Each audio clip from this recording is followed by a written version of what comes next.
I just, clueless. I just realized I celebrated, today is my second son's birthday. He's 19. Nice. And some of you were around when he wasn't 19. And I realized that he's not that much younger than you guys. Well, some of you guys. Well, even you compared to me. And I mean, I've been where you've been, and it's been a long time.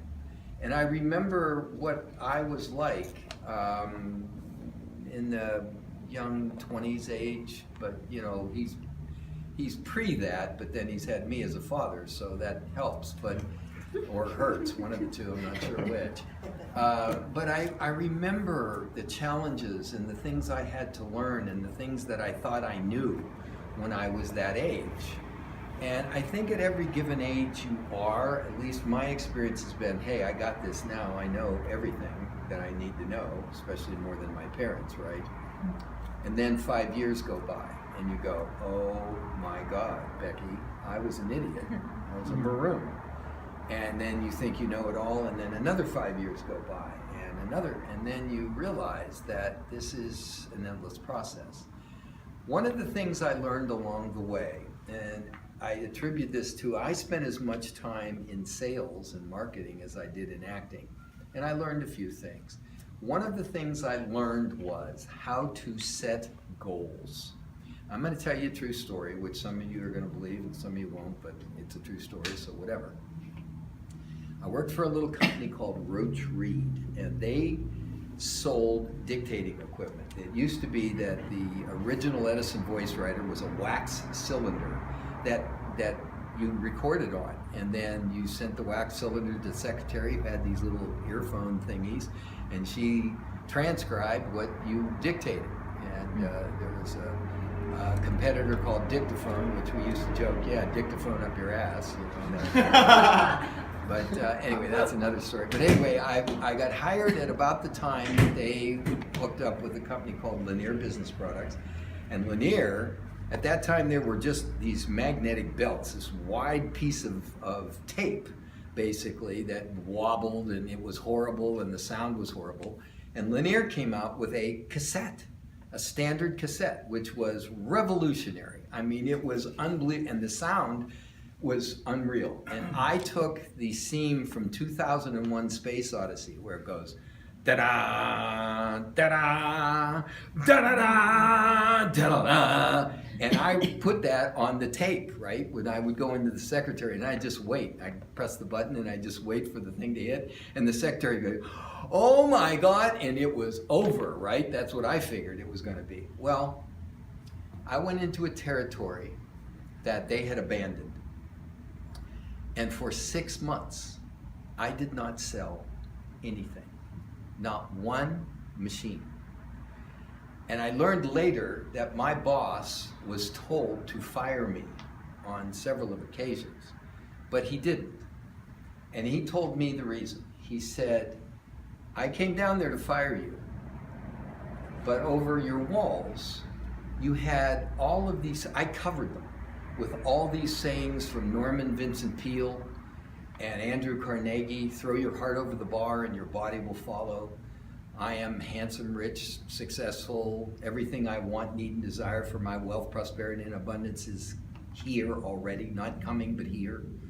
And I looked at them every day, and he said, when I saw those, he said, I know you were going to make it. And there were two things that happened. It was really interesting. One of them was, I wrote my goals out because they suggested to write your goals. I wrote 90-day goals, 30-day goals, 60-day goals, 120 days, 6 months, 1 year, and 5 years. Personal and business. You know what was interesting? I started to write these goals, what I wanted. There weren't that many things. There really weren't. The list wasn't as long as you might think. You go, oh, it's endless. No, it's really not. And you know what happens? When you write your goals out, your energy, your thoughts, some subcutaneous force focuses your energy on achieving those goals and attaining them. This is not news. In the 15th century, back in the 1400s, there's a philosopher named Goethe, German, and he basically said, commit or die. Burn your bridge behind you and commit to something you want to do, because when you do, the magic of the universe, the forces of the universe come in behind you to uplift you and help you in ways you can never possibly even imagine. And I have been the beneficiary of this in so many ways, and I'll repeat some of them over the next weeks for you. But it works. When you write your goals down for 1 year and 5 years, okay, you say, okay, well, you know, and you write them in. The key to this is you don't make them so unattainable that they're ridiculous, as you don't even believe in yourself, and you don't make them too easy. And you know how you know this? At the end of a year, you'll achieve about 80 to 85% of them. You're right there. If you get all of them, you put them too low, and if you don't get any, or you get them too little, then you're making them too high. You've got to believe in your own goals and what's believable. How many of you believe you could own your own home in 5 years? That's it? In Vancouver? Yeah. Well, who wants to? How many think, all right, first of all, how many of you would like to own your own home? Okay, of those of you, how many of you believe you could do it in 5 years? 10. Okay, more of you. All right, well, that's how you start. So your 10-year goal is to own your own home. Okay, how are you going to do it? Well, what are you going to do by the 5th year? What are you going to do in the 1st year to do it? Well, what do you think? I don't know what I could do. Well, you don't. You can take a real estate course. You could study market. You could ask me questions. You could find mentors. You could look up information and data about the growth of markets and how they work. You could educate yourself, could you not? So there are always things you could do. And if you write a year goal, how many of you want to get a new agent? How many of, okay. How many of you want to get your first major part in a movie? Okay. So could you do it in a year? Could you do it in 5 years? You put these things down. How are you going to do it? If you don't have an agent, that's one thing you need to do. What do you think you could do in 6 months? What do you think you could do in 3 months? What do you could do in the first 30 days to get an agent? Get a list of the agents, know their names, where they are, their address, send picture and resume. Oh, I don't have a picture and resume. Well, there's a good start. Get a picture and a resume, right? How do I get a resume? Ask people. Run them down. I'll tell you how I built mine in another chapter. Anyway, make your goals. Make them personal and make them business. And they're two different things. And it will focus your energy in a way that you have never, ever, ever experienced if you don't already do this. And you do it every year. Because every year you're going to cross some things off and you're going to find out you're going to hit about 85% of these goals. If you don't believe me, try it anyway. Because you are the CEO of your own business. Okay?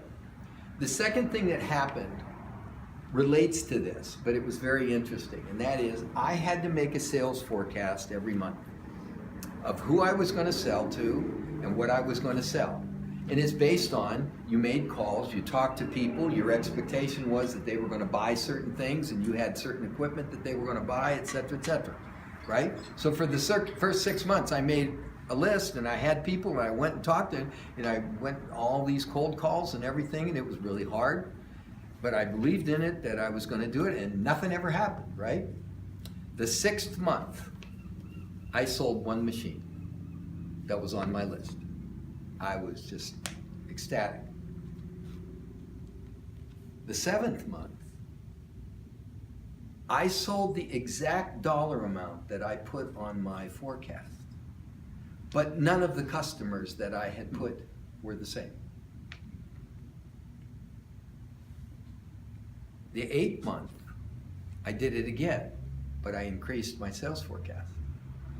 By the end of a year, I had doubled my sales forecast every month. And every month I made that fucking sales forecast, I never sold to the same people, but the same amount of money came in. It was amazing. And I won Salesman of the Year. That's a true story. Why? Had good product, but I believed in it. And I couldn't get through the door for the first 6 months, and I was persistent and I was determined, and I was goal-oriented, and I was driven. That is irresistible. They gave me a plaque that was attributed to, it's been attributed to a bunch of people, but it was attributed to Green Bay Packers coach Vince Lombardi. That, and I've read this to you before, that press on. Nothing will succeed like persistence and determination. Talent will not. Unrewarded talent is rife in the world. Genius will not. Unrewarded genius is almost a cliche. Education will not. The world is full of educated derelicts. Persistence and determination alone are omnipotent. And I am here to tell you, I am a benefactor of that. Everything I've ever wanted, I've had to be persistent and be determined to get. And the tools I used to do it was goals, 30, 60, 90 days, 120 days, 1 year and 5 years, every year, business and personal. And the other thing is writing on a piece of paper. I used to do it daily. Here's my tasks for today. I still do.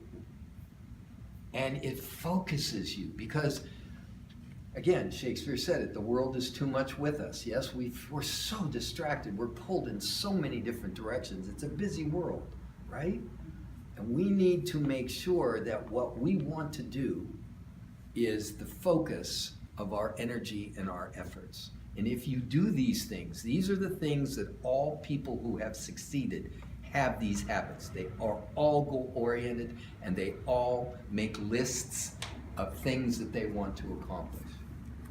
I'll give you more stories that are down the road, but some of them are pretty unbelievable still to me that I've experienced. But I know these things to be true, and I want to pass them on to you because, again, when I'm sitting there realizing that you're not too far in age from my own son, who I've been trying to teach him these things to be successful, I just thought there might be some good in passing them on to you. Thanks for listening. Thank you.